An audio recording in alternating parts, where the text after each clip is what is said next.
Hello guys, welcome back to my channel.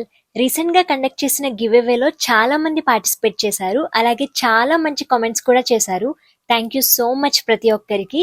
Give away winner ని త్వరలోనే announce చేస్తాను. And ఈ వీడియో గురించి వచ్చేస్తే రీసెంట్ గానే మేము జాస్పర్ ట్రిప్ కి వెళ్ళాము. అక్కడ స్పెషాలిటీ ఏంటంటే ఒక మౌంటైన్ మీద అసలు మంచు అనేది ఎప్పటికీ కరగదంట. అండ్ స్కై వాక్ అని ఒకటి ఉంటుంది, స్కై వాక్ బ్రిడ్జ్ లాంటిది. సో బ్రిడ్జ్ బాటమ్ మొత్తం కూడా గ్లాస్ తోనే ఉంటుంది. జాస్పర్ డే 1 ట్రిప్ ఎలా జరిగిందో ఈ వీడియోలో చూసేయండి. మేము ఒక 16 మెంబర్స్ వరకు వెళ్ళాం ట్రిప్ కి. 2 ఆర్వీస్ ని బుక్ చేసుకుని రెంట్ కి తీసుకుని ఆర్వీలో వెళ్ళాం అన్నమాట. ఆర్వీ అంటే ఒక వ్యాన్ లోపల మొత్తం ఇల్లు ఉంటుందన్నమాట. రీసెంట్ గానే ఆర్వీ టూర్ వీడియో నా ఛానల్లో పోస్ట్ చేశాను. వ్యాన్ లోపల ఇల్లు ఎలా ఉంటుందో చూడాలి అనుకుంటే ఆ వీడియో చూడండి. జాస్పర్ అయితే రీచ్ అయిపోయాము. ఫస్ట్ కొలంబియా ఐస్ ఫీల్ కి వచ్చాం. సో వీటిని చూడాలంటే మనం ముందుగానే బుక్ చేసుకోవాలన్నమాట. టైం స్లాట్స్ ఉంటాయి. సో ఆ టైం కి మనం రీచ్ అయిపోతే టికెట్ స్కాన్ చేసి లోపలికి పంపిస్తారు. ఐస్ ఫీల్ చూడటానికి ముందు ఒక బస్ లో తీసుకెళ్తారు అందరినీ.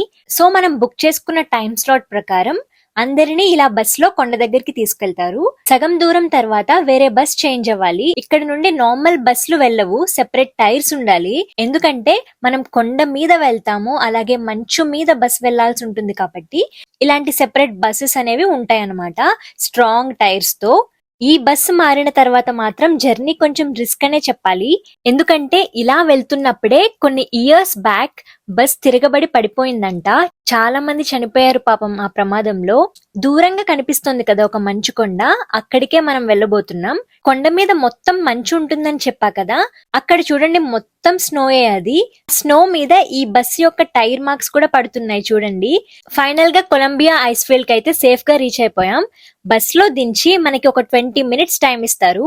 ఇంకా త్వరగా ఫొటోస్ అండ్ వీడియోస్ తీసుకుని వ్యూ ని ఎంజాయ్ చేసేసి 20 మినిట్స్ లో మనం బస్ ఎక్కేయాలి.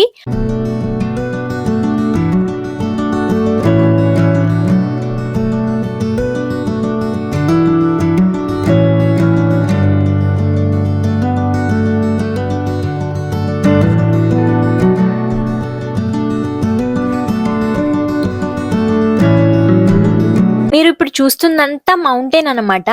మౌంటైన్ మీద మంచు అనేది వస్తూనే ఉంటుంది. అండ్ అసలు ఎప్పటికీ కూడా ఈ మంచు అనేది కరగదంట. చూసారా ఆ కొండల మధ్యలో ఉన్న మంచు చూడటానికి ఎంత బాగుందో కదా. అండ్ ఇంకో విషయం ఏంటంటే పైనుండి వచ్చే వాటర్ ని తాగొచ్చు కూడా. చాలా మంది బాటిల్స్ లో పట్టుకుని తాగుతున్నారు. మినరల్ వాటర్ టేస్ట్ ఉంటాయి ఈ వాటర్. అలా వ్యూని ఎంజాయ్ చేస్తూ కొన్ని ఫొటోస్ అండ్ వీడియోస్ తీసుకున్నాను. 20 మినిట్స్ తర్వాత ఇంకా ఇక్కడి నుండి బస్ లో తీసుకెళ్లిపోతున్నారు. ఇక్కడి నుండి నెక్స్ట్ స్కై వాక్ కి తీసుకెళ్తారు వీళ్ళే. స్కై వాక్ కూడా చాలా బ్యూటిఫుల్ ప్లేస్ అని చెప్పొచ్చు. ఒక చోట డ్రాప్ చేస్తారు మనల్ని స్కై వాక్ కి కొంచెం దూరం ముందు. మనం ఇంకా కొంత దూరం వాక్ చేసుకుంటూ వెళ్తే మెయిన్ స్కై వాక్ బ్రిడ్జ్ అనేది కనిపిస్తుంది. ఆ వ్యూని ఎంజాయ్ చేస్తూ అలా కొన్ని వీడియోస్ తీసుకొని మరి కొన్ని ఫొటోస్ తీసుకుని స్కై వాక్ దగ్గరికి వచ్చేసాము. ఈ బ్రిడ్జ్ చూడటానికి చాలా క్యూట్ గా అనిపించింది. కాకపోతే పైనుండి కిందకి చూస్తేనే ఆ లోతు చూసి చాలా భయం వేసింది. చుట్టూ కనిపిస్తున్నవన్నీ మౌంటైన్సే. బ్రిడ్జ్ మొత్తం ట్రాన్స్పరెంట్ గ్లాస్ తో ఉండటం వల్ల బ్రిడ్జ్ మీద నడుస్తున్నప్పుడు అలాగే కిందకి గ్లాస్ లోపల నుండి చూస్తున్నప్పుడు ఎక్సైటింగ్ గా అనిపించింది. ఇంకా స్కై వాక్ కూడా చూసేశాక మేము స్టే చేయడానికి బుక్ చేసుకున్న క్యాంపింగ్ సైట్స్ కి వెళ్ళిపోయాము. యాక్చువల్ గా మనం ముందే క్యాంపింగ్ సైట్స్ అనేవి బుక్ చేసుకోవాలన్నమాట. మేము 2 ఆర్వీస్ లో వచ్చాం కాబట్టి మేము 2 సైట్స్ బుక్ చేసుకున్నాము. కొంతమంది కార్ లో వచ్చి ఇలా టెంట్ వేసుకొని అందులో పడుకుంటారు. ఇంకొంతమంది ఆర్వీస్ లో వచ్చి ఆర్వీ లోపల ఎలానో బెడ్స్ ఉంటాయి కాబట్టి లోపలే బెడ్స్ మీద పడుకుంటారనమాట. తర్వాత ఇంకా కుకింగ్ స్టార్ట్ చేసి వండుకుని ఫుల్ గా తినేసి ఇంకా నైట్ మంచిగా ఫైర్ పిట్ లో ఫైర్ వేసుకుని ఫ్యామిలీస్ అండ్ ఫ్రెండ్స్ అందరం కలిసి కూర్చొని సరదాగా కబుర్లు చెప్పుకున్నాం. అలా డే 1 ట్రిప్ సరదాగా ఎండ్ అయింది. నా నెక్స్ట్ వీడియోలో రిమైనింగ్ ట్రిప్ విషయాలన్నీ మీతో షేర్ చేస్తాను. That's it for the video guys. ఈ వీడియో కనుక మీకు నచ్చినట్టయితే మన ఛానల్ ని సబ్స్క్రైబ్ చేసుకోండి. See you guys.